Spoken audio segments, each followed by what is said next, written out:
Ronan, man, you're the second interview I ever done for Discover the Real World. It's great seeing you again. It's been what, 5 months since then? Yeah, I've been 5 months. I mean, it's good seeing you too, man. It's good seeing you too.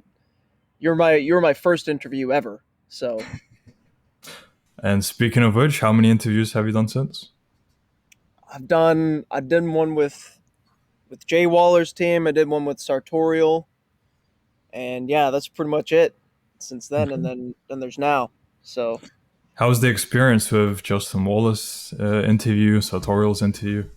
I gotta say, the guy who interviewed me, Pablo, he works with Justin Waller. He's a super awesome guy. Like he's a great salesman too. He's an excellent salesman.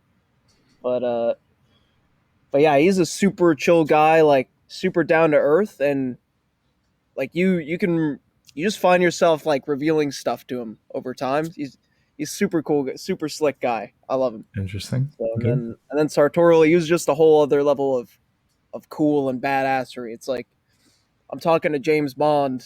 I mean, you're dressed up like James Bond, but I'm talking like the Australian James Bond. So it's like, Mhm. yeah, Sartorial, Very professional, yeah. yeah, very professional guy. I mean, I kind of showed up like a dickhead wearing my a sweaty T-shirt, but I mean, he said it was all right.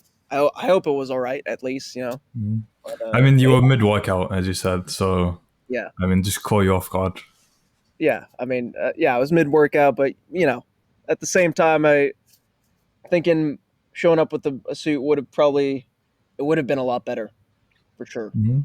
But Well, once things scale for you, and I remember you said you had an NDA, as in you have an NDA, so you can't reveal too much. But in future, when things scale, I mean, you can do a follow-up interview with Sartorial and then wear a suit then. And then the contrast there will be even better because, let's say you showed up not making 100% impression, but next time, because of the bigger contrast, it'll make a better impression. Does that make sense? yeah, What I'm trying to get at? We can just frame it that way. well, yeah. Next time I want to show up with like an actual fitting suit because the one Yeah. I wore in our first interview was not. It wasn't like one. It wasn't like 100% tailored for me.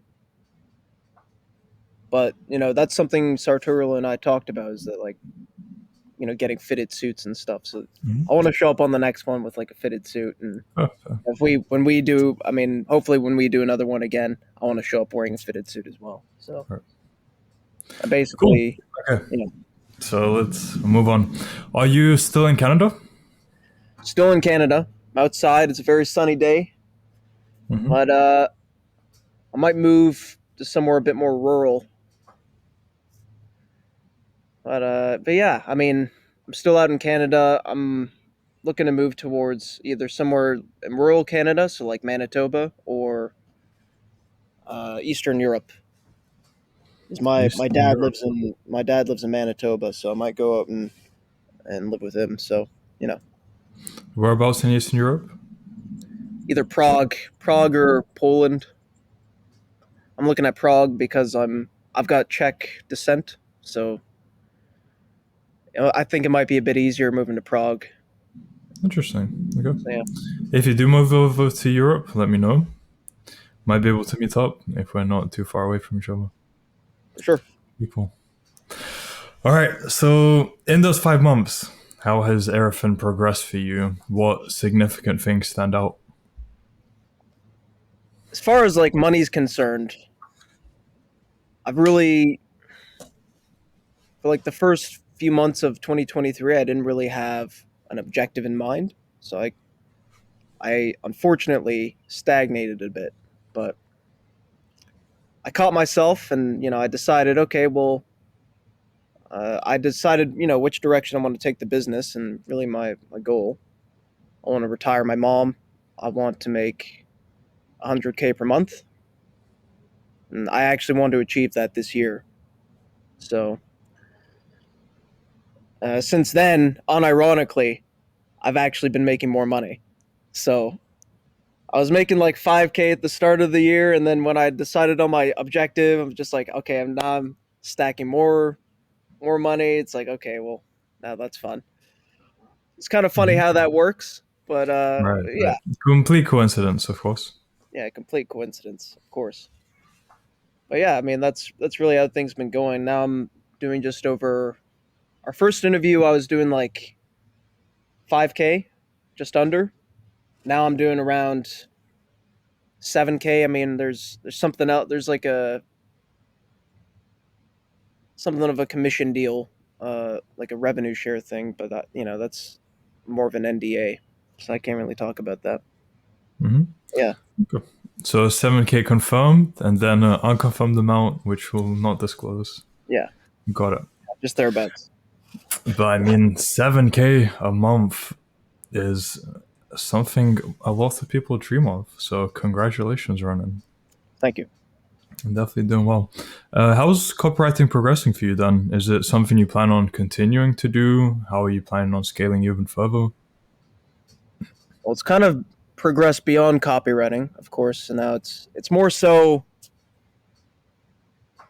there's like digital marketing as well. So mainly, I'm more of a strategic partner, I guess you could say, in the businesses that I work with.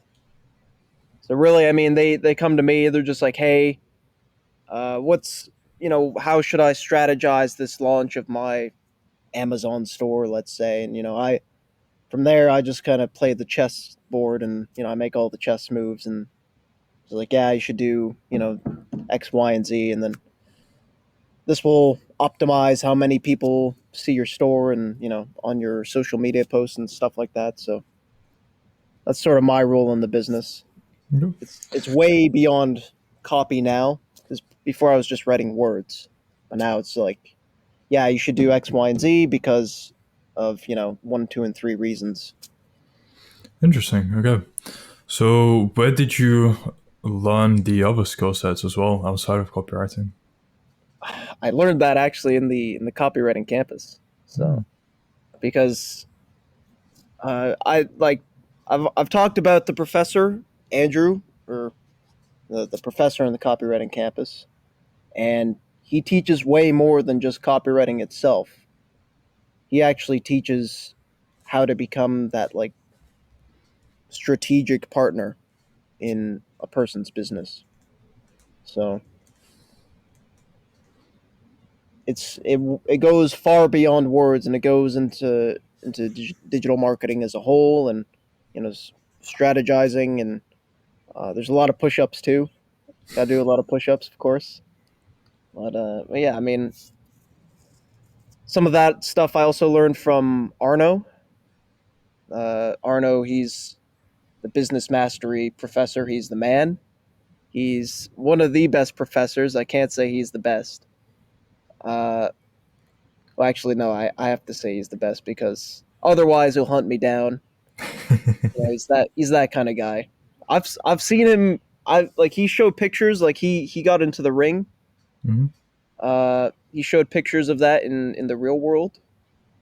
So I've seen what he can do, and I know what he's capable of. So he might come and beat me up. He might come to Canada and beat me up. So I mean, wouldn't that be an honor though? maybe, maybe, but I'm not in the mood to get my face opened again. So Interesting. Okay. Um, so business mastery, copywriting, good. Are you still fully involved within the real world? Have you moved on at all?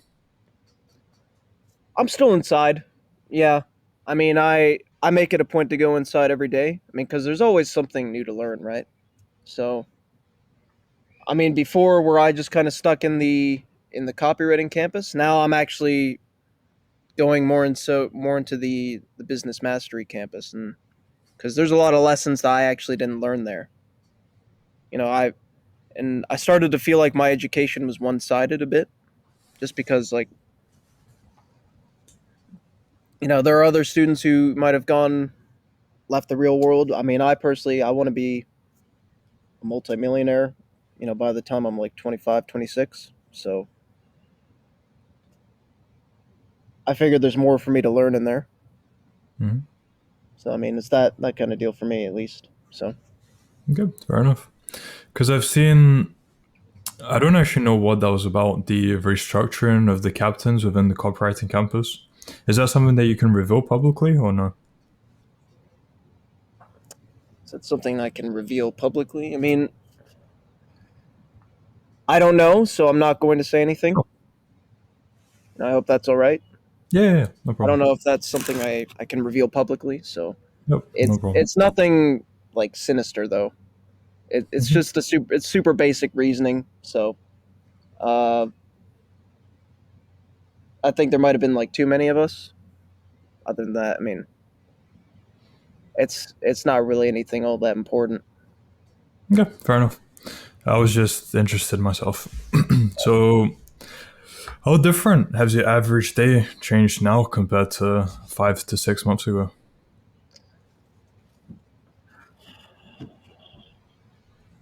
5 months ago, like I have this book that I'll go in and I'll write down what I'm gonna do the next day. Like I'll finish my task for the day, and then I'll write down what I'm gonna do tomorrow. And I just kind of hope that I wake up at a good time because I don't really have a designated wake up time. I don't wake up like I mean now I do, but at the time I didn't. At the time it was just like if I go to sleep at like 3 in the morning and I wake up at noon, like okay, whatever. Who cares? Now I'm a bit more regimented. But yeah, back then, I'd write down my tasks in this book and I'd knock them out one by one. And I realized pretty early on into the year that's pretty inefficient. I mean it's more efficient than most people. It's definitely not what the average person does. The average person just kind of plays their day by ear. But I realized I got to make things a bit more regimented. So what I do now is I go into my calendar on my computer and I plug in which tasks I'm going to do at a particular time.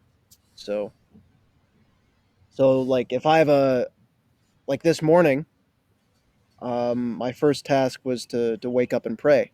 So I woke up and prayed to God, and then my next task was to drink a liter and a half of water. So I did that in like 45 to an hour, and then my next task after that, which was at like 8:45, I trained, and then I remember the interview I had with you. Put that in at 10, so we started at 10, and then I'm going to be taking my mom out to uh, this garden place that she wanted to go to. She told me about it a few weeks ago, and she said she wanted to go there. So I'm just like, okay, well, I'll take you there as a late day, Mother's Day gift, that sort of thing. But Mhm. and then after that, at around noon, I'm gonna walk my dog. And then at 12:30, I'm gonna do another deep work session. So and then it just kind of goes on from there. But I go into my calendar and I pick out which times I'm going to do a specific task at, and I usually give myself like a 15-minute sort of reprieve between each task. So might be playing chess for 2 hours, might be more deep work sessions. I like to put in all my deep work sessions. I like to have a lot of them. So Mhm. How What kind of difference have you noticed in your life from praying in the mornings? yeah, so I mean,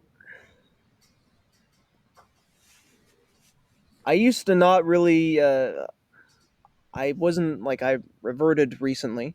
Not I didn't really like to talk about it. I haven't even told my family.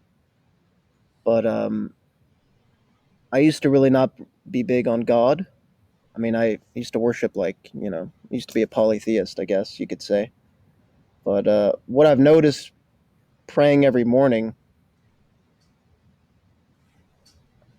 you're showing God that, you have faith and you're actually putting effort in because a lot of people don't put an effort to pray, and like not even uh, Christians in like America, they don't even put an effort to pray. Like they might be Christians, somebody might call themselves a Christian, but they don't go out to pray every Sunday at least. But I mean, the difference in my life at least, I've noticed that for one, I'm making more money.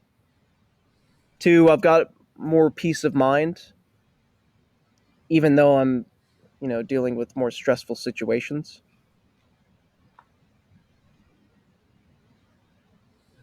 And three, I mean, it just feels like it's weird. I got this strange sense of faith. God has a plan. Whatever happens, He's got a plan. And I mean, even if I fail, even if I lose everything today, I'll still be fine. I mean, I'm sure he's got a reason for it. So it's that kind of deal. Hmm. Fair enough. And I mean, do I have more to add to that? I guess I see it in a similar way. Like everything usually has a meaning to it. Like no matter there's no actual good or bad.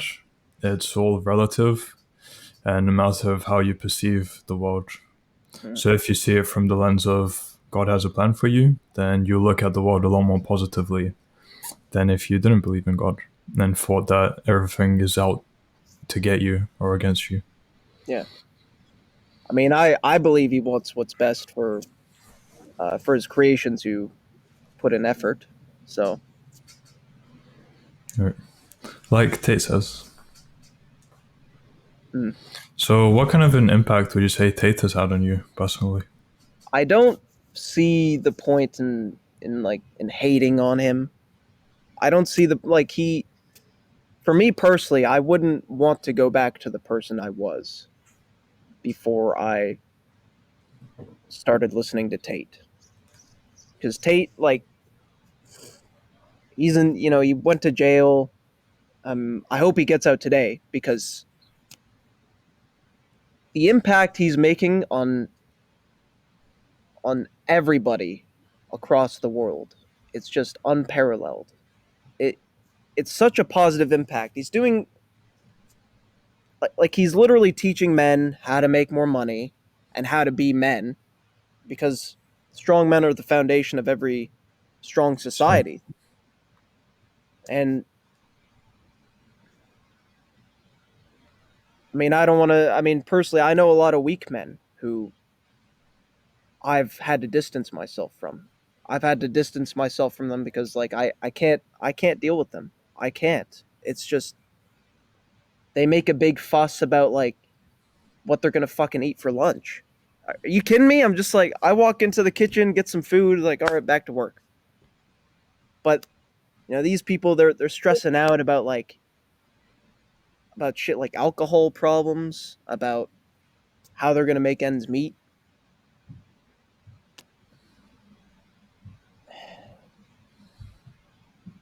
But because I was listening to Tate, I was able to move past, you know, these super basic stresses in life that every man has to deal with. But only like I know I'm kind of rambling on a bit here, but it's just Tate's making such a positive impact on the world, and it's hard to see how he could actually negatively impact anyone.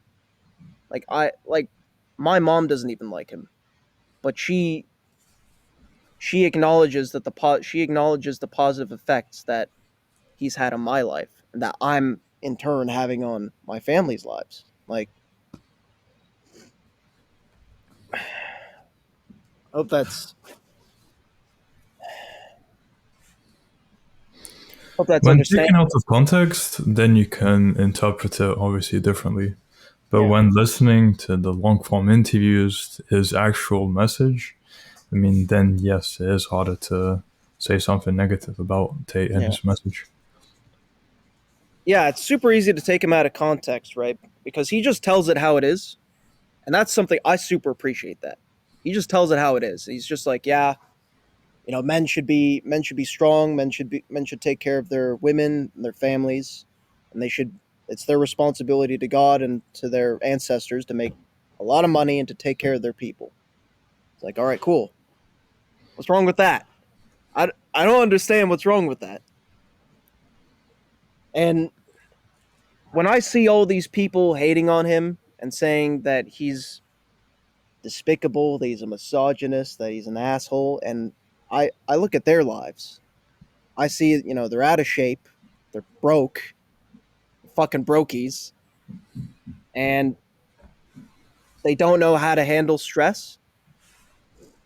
I clearly understand. It's like, all right, well, the quality of your life is so shit that you have to talk bad about this guy who's making a positive impact on other people's lives. And whenever they talk shit about him, whenever I hear somebody, I mean, it's like there are people in my family who don't like him, and I was actually at a family gathering the other day. I went out of my way to avoid these people, but they were talking shit about Tate, and I'm just like, well, I look at you, it's like, well, I can't take you seriously. Your life is shit, so of course you're talking bad about him. If I lost everything today, I'd still listen to Tate. If I lost my legs, if I lost all my money, if I lost my family, I'd still listen to Tate. He makes my life better. He taught me how to make money. He taught me that getting into shape is important. That taking like I literally wouldn't have made as much money as I have without listening to him. I wouldn't have found faith without listening to him. Like before, I used to think that everyone was out to get me. I was super paranoid. But now it's just like, okay, well, it's part of God's plan. So the quality of my life has drastically improved because I listened to Tate. Mm-hmm. So, I mean, I hope that's understandable for everyone listening to this. But yeah. And you said your mother acknowledges the changes within you. So, is there more to add in terms of what your mother thinks about what you're doing? So my mom's proud of what I'm doing. She is proud because I know it's a little thing like I like Tate, my brother doesn't like Tate, and I noticed the differences in how she uh, will treat us. I mean, my brother's older than me. She'll baby him. She doesn't baby me. At the same time, I think she appreciates how I've changed. Because I used to be like super fat ass who I used to have to be babied around and stuff like that. But I think she really appreciates that she doesn't have to really take care of me. At least at least as she would at like a child. You know what I mean? Like, does that make sense? Yeah, it does. Yeah. Because like I could literally sleep in a ditch, and she knows that. Obviously, she doesn't want that because she's my mom, but she knows that like I could sleep in a ditch out in the middle of nowhere. So, and she knows I'd be fine. Right. And very interesting. Okay, so let's move on to a bit of a more positive topic now. Yeah. But yeah, thank you for revealing that. Thank you for the insights, everything. It was very interesting to listen to. So you mentioned chess earlier. Have you been playing chess for long? I've been playing chess for just over a year. Yeah. Wow. And Consistently every day? every day, yes. So Do you do puzzles or what? What does your training consist of? 10-minute games or 5-minute games. Yeah. Rather than analyzing them after? No. I just play What kind of practice is that? I just play 5-minute or 10-minute games. I mean, sometimes I'll analyze them, but I mean that's for me really it's more so about it's weird. It's just super exciting. I get super excited when I play chess now. Like before, it's just like well, I just do it out of like I just do it because Tate did it, or because his dad did it. Because I have a lot of respect for Emery Tate, like Tate's dad, because man, chess it's fucking hard, but it's fun at the same time. So yeah, I mean my routine before was like 1 hour a day, and most of the time, like I'd say 5 days out of the week, I'd analyze the games afterwards. But now it's just like I play 2 hours a day, and even then, sometimes I'll play like blitz games in between deep work sessions and stuff like that. But man, chess is fun. It is fun. It's super hard. It's super annoying when some geek from, I don't know, Kazakhstan, some fucking Russian kid who's like a twig, I could snap him in half.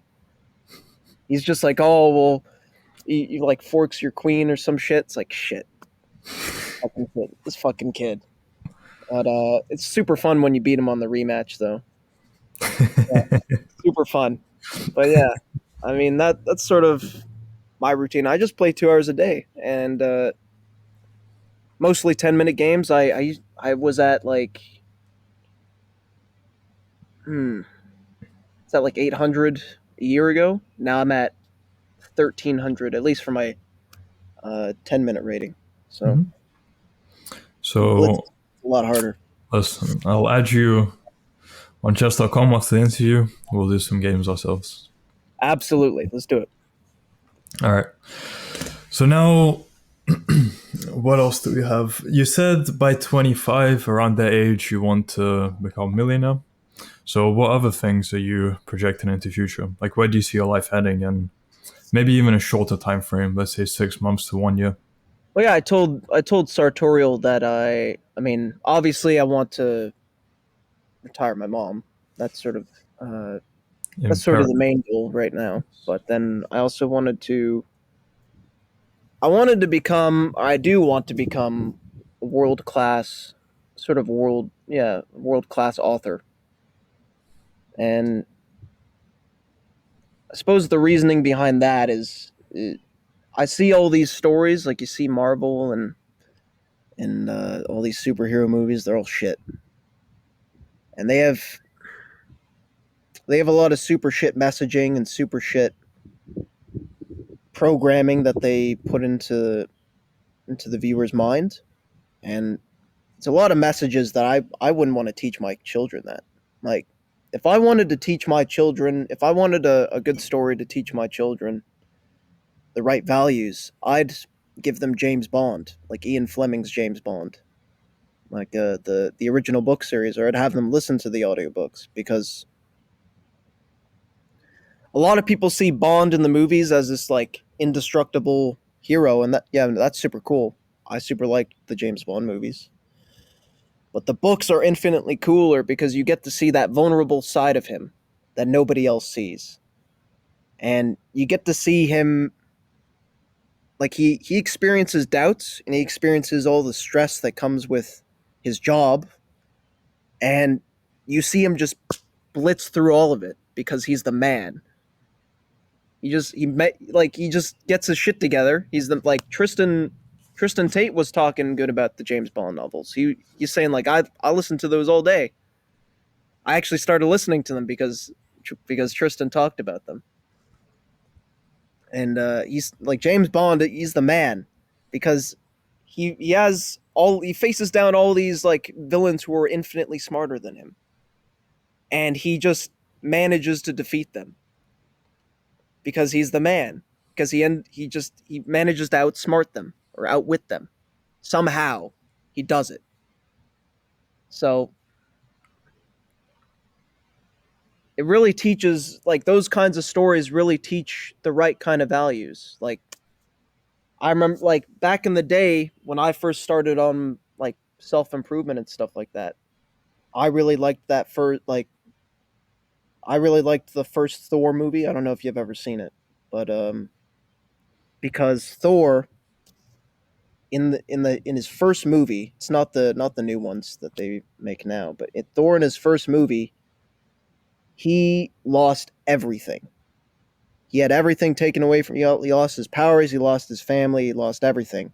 And at the end of the day, he still just got up. He's just like, all right, well, better make the most of my new life here on Earth. So he was a man about it. He's just like, all right, well, I got shit to do. Let's go save these people. I mean, I'm human now. I lost all my powers. I lost my super strength. But you know what? Whatever. At least I got eggs. At least I got water. So I mean, little stories like that, I believe, have the potential to inspire people. I mean, you see the Rocky movies. Have you seen the Rocky movies? No, I think I've only seen one. Man, you got to see the Rocky movie. Rocky 4 is one of the best movies of all time, I've got to say. Because Rocky had, like, everyone told Rocky he was going to lose. I talked to Sartorial about this. Like, everyone told Rocky he was going to lose in Rocky 4. Like, his own wife said, "You're going to lose to this guy. You're going to lose to the fucking Russian mountain Ivan Drago." And at the end of the day, Rocky still went to Russia. He still trained his ass off, and he kicked the shit out of the Russian. So he had that unbending, like, self belief about himself, and he's just like, you know what? Everyone says I'm gonna lose, but I'm gonna do it anyway. Right.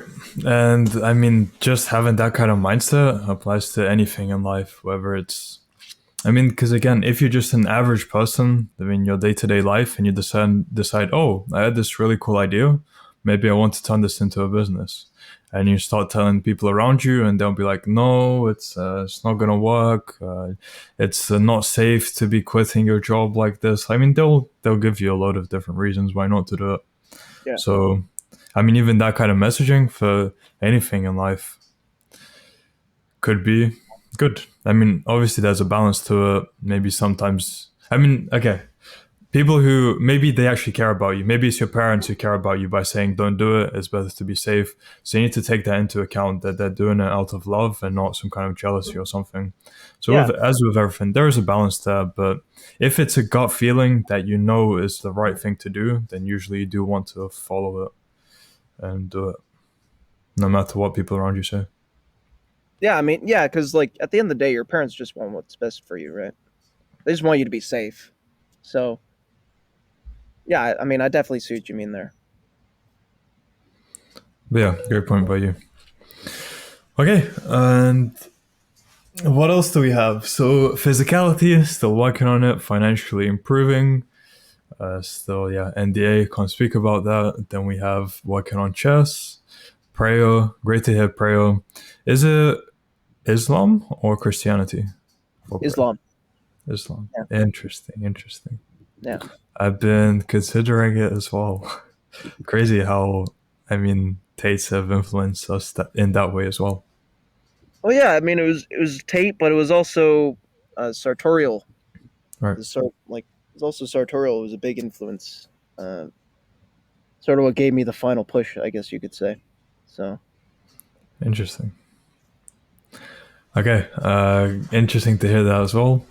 And we discussed future. So I think good to wrap up here. Is there any ending thoughts you'd like to add? Or something maybe we haven't covered that's happening in the past 5 months? well, I mean, now that we mention it, your phone will start blowing up a lot. The more you the more you get deeper into your business. So I'm sure you understand this, my friend. Yeah. I'm sure you understand this very well. So Yeah. yeah, it's gonna get, like, for everyone watching, it's gonna get more stressful, but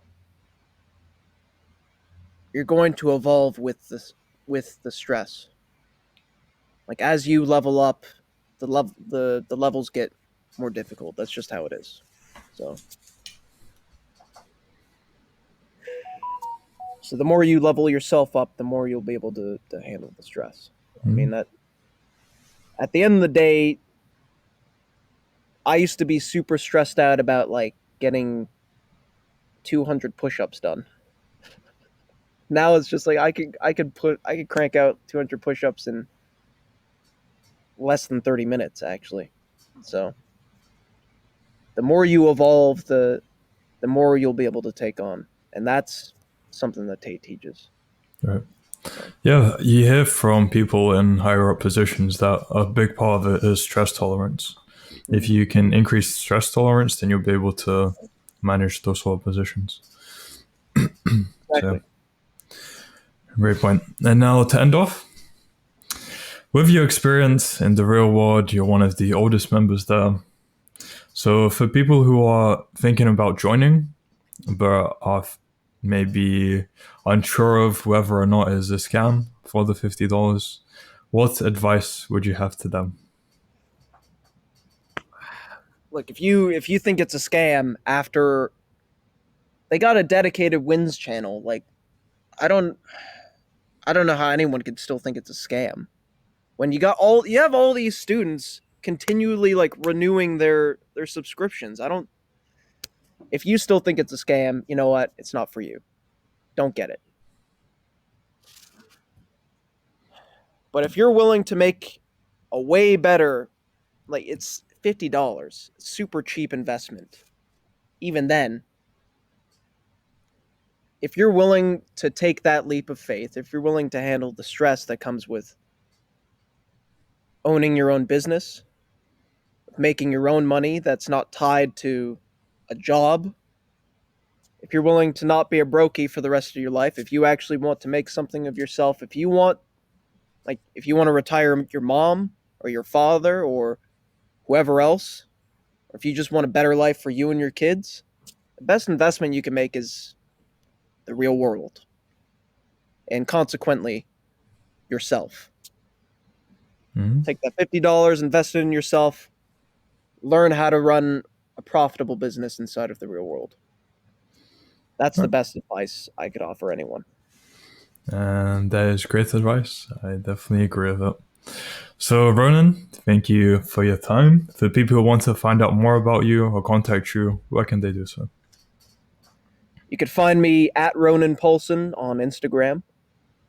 And if you're inside the real world, you can find me. I'm Ronan Hammer of the Gods. And yeah, that's pretty much it. So Awesome. So, 5 months, great catch up. Look forward to doing another one in maybe 3 to 4 months, a bit shorter time frame, to see how everything's progressing for you. And until then, I wish you all the best. you too, G. Bro, it's good. It's always a good time seeing you. It's always a great time talking to you. So Yes, over. look forward to the next one.